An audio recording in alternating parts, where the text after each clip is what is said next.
مڑ کر نہیں دیکھا، یعنی وہ ایک کیفیت جو ہے اس کو ولا تلوون علی احد، کسی کو پیچھے مڑ کر نہیں دیکھ رہے تھے کہ کون پیچھے آ رہا ہے کون پیچھے رہ گیا ہے۔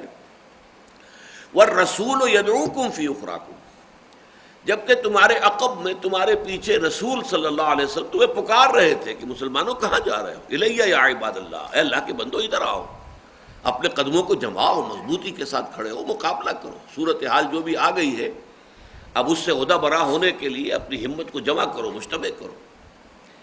فَأَصَابَكُمْ غَمًّا بِغَمٍّ لِكَيْ لَا تَحْزَنُوا عَلَى مَا فَاتَكُمْ وَلَا مَا أَصَابَكُمْ، تو اللہ نے تمہیں غم کے بدلے غم دیا یا غم پر غم دیا، یہاں پر اصل میں غمًا بِغَمٍ أَصَابَكُمْ تم پر ڈالا، غم پر غم یا غم کے بدلے غم، دو ترجمے ہیں جو مفسرین نے اور مترجمین نے کیے ہیں۔ صورتحال یہ تھی کہ پے بپے غم آ رہے ہیں۔ پہلا غم تو یہ کہ فتح ہاتھ سے جاتی رہی، دوسرا غم سامنے دیکھ رہے ہیں کہ بہت سے لوگ جو ہیں شہید ہو رہے ہیں۔ یہ ساری صورتحال جو ہے پے بپے غم پر غم، اور سب سے بڑھ کر غم یہ کہ حضور کے بارے میں یہ خبر اڑ گئی کہ حضور کا بھی انتقال ہو گیا، شہید ہو گئے، محمد صلی اللہ علیہ وسلم قتل ہو گئے۔ اب اس کو دو طریقے پر ترجمہ کیا ہے۔ ایک تو یہ کہ اللہ تعالیٰ نے یہ بڑا غم تمہیں دے کر، یہاں غم بعوض غم کے، یہ جو لفظی ترجمہ کیا جائے گا غمن بے غمن، یعنی ایک غم کی بجائے دوسرا غم، تمہیں پہلے جو غم تھے اس پر ایک بہت بڑا غم جو ہے اس کا اضافہ کر دیا، اور وہ غم کیا تھا؟ حضور صلی اللہ علیہ وسلم کے انتقال کی خبر۔ نتیجہ کیا نکلتا ہے کہ اپنے سب دکھ بھول گئے، اپنے سارے غم جو ہیں وہ در حقیقت اسی این دفتر بے معنی غرق میں نہ بھولا، اس بڑے غم کے اندر سب کے سب غم گھل گئے۔ اور ایک ترجمہ یہ کیا ہے، اور یہ عربی زبان میں قاعدہ ہے کہ حروف جار جو ہیں وہ ایک دوسرے کی جگہ آ جاتے ہیں، جو بھی زبان کا جو سیاق و سباق ہے اس کے اعتبار سے۔ تو فَأَصَابَكُمْ غَمًّا عَلَىٰ غَمٍّ، یہ بھی اس کا مفہوم ہو سکتا ہے، غم پر غم، پے بپے غم، ایک غم دوسرا غم تیسرا غم۔ اس لیے کہ جب یہ انسان پر اس طریقے سے تابڑ توڑ اور پے بپے غم آتے ہیں تو اس کا ایک نتیجہ نکلتا ہے، اس کے اندر جو ہے تحمل کی طاقت بڑھتی چلی جاتی ہے، برداشت۔ جیسے کہ آپ کو معلوم ہے ہمارے ہاں میڈیکل سائنس میں ہلکی ہلکی انفیکشن ہوتی رہے تو ریزسٹنس ڈیولپ ہو جاتا ہے، اور اچانک ایک انفیکشن ہو تو آدمی جو ہے پھر اس کا مقابلہ نہیں کر سکتا۔ امریکہ اور یورپ سے آئے ہوئے لوگ یہاں پر پانی پیتے ہیں بیمار ہو جاتے ہیں، ہم وہی پانی پیتے ہیں ہمیں کچھ نہیں ہوتا، ہم تو روز پیتے ہیں، جو بھی اس میں جراثیم ہے جو بھی کچھ ہے ہم ان کے عادی ہو چکے ہیں، ہمارے اندر امیون سسٹم ڈیولپ ہو چکا ہے، ہم اس کا مقابلہ کر سکتے ہیں۔ اگر کسی امریکن کو، یورپین کو پاکستان ہندوستان میں آ کے ملیریا ہو جائے تو مر جائے گا، وہ زندہ نہیں رہ سکے گا۔ لیکن ہمارے ہاں ملیریا جو ہے وہ ایک عام بیماری ہے، ہوتا رہتا ہے۔ تو یہ ہے کہ وہ ایک ریزسٹنس ڈیولپ ہوتی ہے کہ رنج سے خوگر ہوا انسان تو مٹ جاتا ہے رنج، مشکلیں اتنی پڑی مجھ پر کہ آسان ہو گئی۔ تو فرمایا یہ سارا ہم نے اس لیے کیا کہ لِكَيْ لَا تَحْزَنُوا عَلَىٰ مَا فَاتَكُمْ وَلَا مَا أَصَابَكُمْ، تاکہ جو بھی تمہارے ہاتھ سے جاتا رہے، چھوٹ جائے، یا جو بھی مصیبت تم پر پڑے اس پر غم نہ کیا کرو، افسوس نہ کیا کرو، حزن نہ کیا کرو، تحمل پیدا ہو جائے تمہارے اندر، برداشت پیدا ہو جائے، جسے ہم کہتے ہیں سرد و گرم چشیدہ۔ حالات جو ہے انسان نے اگر دیکھے ہوں، ہر طرح کے حالات، اچھائی بھی، برائی بھی، تکلیف بھی اور راحت بھی، تو وہ آدمی پختہ ہو جاتا ہے۔ اسے سیزننگ کہتے ہیں۔ آپ لکڑی جو ہے وہ پڑی رہے، جو آپ کی شیشم کی لکڑی ہے، دھوپ بھی اس پر آ رہی ہے اور بارش بھی پڑ رہی ہے، لیکن وہ سیزننگ ہو رہی ہے اس کی، وہ پختہ سے پختہ تر ہو رہی ہے۔ اسی طریقے سے تاکہ تمہارے اندر جو ہے وہ پختگی پیدا ہو جائے، غمم بغم لکے لا تحزنوا علی ما فاتکم ولا ما اصابکم واللہ خبیر بما تعملون، اور جو کچھ تم کر رہے تھے یا کر رہے ہو اللہ اس سے پوری طرح باخبر ہے، اس کی نگاہوں سے کوئی چیز مخفی نہیں ہے، تمہاری خامیاں بھی اس کی نگاہوں میں ہے، اور تمہارے اندر جو بھی خیر ہے اس کو بھی اللہ خوب جانتا ہے۔ ثم انزل علیکم من بعد الغم امنۃ نعاسا یغشی طائفۃ منکم، پھر اللہ تعالیٰ نے نازل کر دیا تم پر اس غم کے بعد ایک غنودگی کی کیفیت کو، امن کے ساتھ۔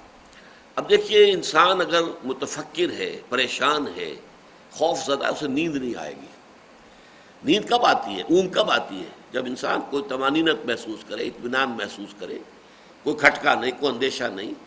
یہ اندرونی جو انسان کا داخلی امن ہوتا ہے اسی سے در حقیقت پھر اونگ یا نیند آتی ہے. تو اللہ تعالیٰ اپنے ایک احسان کے طور پر فرما رہا ہے کہ اس ساری بپتا کے بعد اللہ تعالیٰ نے تمہارے دلوں کے اندر ایک ایسے امن کی کیفیت طاری کر دی. ثم انزل علیکم من بعد الغم امنۃ، ایک امن کی کیفیت، اطمینان کی کیفیت. جو ہوا ما شاء اللہ کان وما لم یشاء لم یکن، جو اللہ نے چاہا ہو گیا، اور جو اللہ کی مشیت میں نہیں تھا وہ نہیں ہو سکتا تھا. جب انسان یہ سمجھ لیتا ہے کہ جو بھی کچھ ہے بزن رب آیا ہے، اور وہ ہمارا مولا ہے، مالک ہے، آقا ہے، پروردگار ہے، ہر چساقی ما ریخت عین الطاف است، میرے مالک، میرے آقا، اس کی طرف سے جو شے بھی آئے میرے لیے وہ عین اس کی مہربانی ہے، اس کی عطا ہے، اس کی جود و سخا. یہ کیفیت جب پیدا ہو جاتی ہے تو اس کا نتیجہ کیا نکلا کہ ایک طرح کی اونگ کی سی کیفیت بھی بہت سے اصحاب پر طاری ہوئی. حضرت طلحہ کے بارے میں آتا ہے کہ کئی دفعہ تلوار ان کے ہاتھ سے اسی اونگ کی کیفیت میں چھٹی ہے. نعاسا یغشا طائفۃ منکم، یہ ایک اونگ تھی جو تم میں سے ایک گروہ کو ڈھانپے ہوئے تھی، ان کے اوپر طاری ہو گئی تھی. لیکن ایک اور گروہ بھی تھا، وطائفۃ قد اہمتہم انفسہم، باقی کچھ ایسے لوگ بھی تھے جنہیں اپنی جانوں کی پڑی ہوئی تھی. یہ ترجمہ کا ترجمہ کر رہا ہوں میں، جو بامحاورہ، یعنی انہیں اپنی جانوں کی فکر تھی. اب کیا ہوگا، اب تو مارے گئے، اب تو کوئی راستہ نہیں ہے، شکست ہو گئی، یہ کیا ہوا. معلوم ہوتا ہے کہ یہ تو سارا کھیل ختم. جن لوگوں کے اندر بھی کوئی ذوف ایمان تھا، نفاق نہیں، ذوف ایمان، یہ دو چیزیں جدا ہیں بالکل. ذوف ایمان کی ایک آخری حد ہوتی ہے نفاق، لیکن شروع میں ذوف ایمان، کمزوری، یہ اپنی جگہ پر ایک شے ہے، اس کے اپنے کچھ اثرات ہوتے ہیں اور ظاہر ہوتے ہیں. جن میں اس ایمان کی کچھ کمزوری تھی، ان کے حواس جو ہیں اس وقت وہ سخت مختل تھے، پریشان تھے، انہیں اپنی پڑی ہوئی تھی. وطائفۃ قد اہمتہم انفسہم، ان کو تو پوری طریقے سے ان کی اپنی جانوں نے ہی فکر دامنگیر کر دیا تھا کہ اب کیا بنے گا. یظنون باللہ غیر الحق ظن الجاہلیہ، اور وہ اللہ کے ساتھ گمان کرنے لگے تھے ناحق جاہلی دور کے گمانوں کے مانند. یہ کیا ہے، کیا واقعتاً اللہ کے رسول کا وعدہ سچا تھا؟ یا ہو سکتا ہے کسی کے دل میں شیطان نے یہاں تک وسوسہ اندازی کی ہو کہ ہم تو محمد پر ایمان لائے تھے، کیا واقعتاً محمد اللہ کے رسول ہے؟ یہ اگر اللہ کے رسول ہوتے تو یہ کیفیت کیسے ہو جاتی ہے ہمارے ساتھ؟ یہ ہمارا جو معاملہ ہوا ہے، اللہ تعالیٰ کا محبوب ہو، اللہ کا حبیب ہو، اللہ کا رسول ہو، اللہ کا فرستادہ ہو، اللہ کا چنا ہوا ہو، مصطفیٰ مرتضیٰ، لیکن یہ کہ یہ صورتحال ہو گئی. تو شیطان ظاہر بات ہے کہ اس کو تو جہاں تک وسوسہ اندازی ہے اس کا تو اختیار حاصل ہے، اللہ تعالیٰ نے دے رکھا ہے. الذی یوسوس فی صدور الناس من الجنۃ والناس. تو یظنون باللہ غیر الحق ظن الجاہلیہ، وہ گمان کرنے لگے تھے اللہ کے بارے میں ناحق، غلط، بے بنیاد، باطل گمان، کہ جو در حقیقت جاہلیت والے دور کے سے گمان تھے. یقولون، اور وہ کہہ رہے تھے حل لنا من الامر من شیء، کیا ہمارے پاس بھی اختیار کی کوئی مقدار ہے؟ یعنی اصل خیال یہ آیا کہ یہ غلطی ہوئی کہ ہم کھلے میدان میں آ کر اس لشکر کے ساتھ ٹکرا گئے، یہ غلطی ہوئی، بجائے اس کے کہ وہ غلطی سامنے ہوتی. ظاہر بات ہے اکثر و بیشتر لوگوں کے سامنے تو اس وقت عین میدان کارزار میں یہ حقیقت منکشف تھی ہی نہیں کہ غلطی کی ہے تیر اندازوں نے.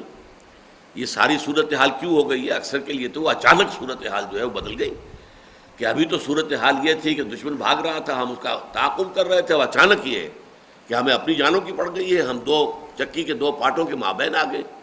اب سبب کیا ہوا، غلطی کیا ہوئی؟ وہ تو ظاہر بات ہے کہ ہم پہلی آیت میں پڑھ چکے ہیں کہ سبب تو تمہاری اپنی غلطی تھی. وہ جو 35 یا 40 تیر انداز وہاں سے ہٹ گئے، اور حضور صلی اللہ علیہ وسلم کی جو بھی ہدایت تھی اس کی خلاف ورزی ہو گئی.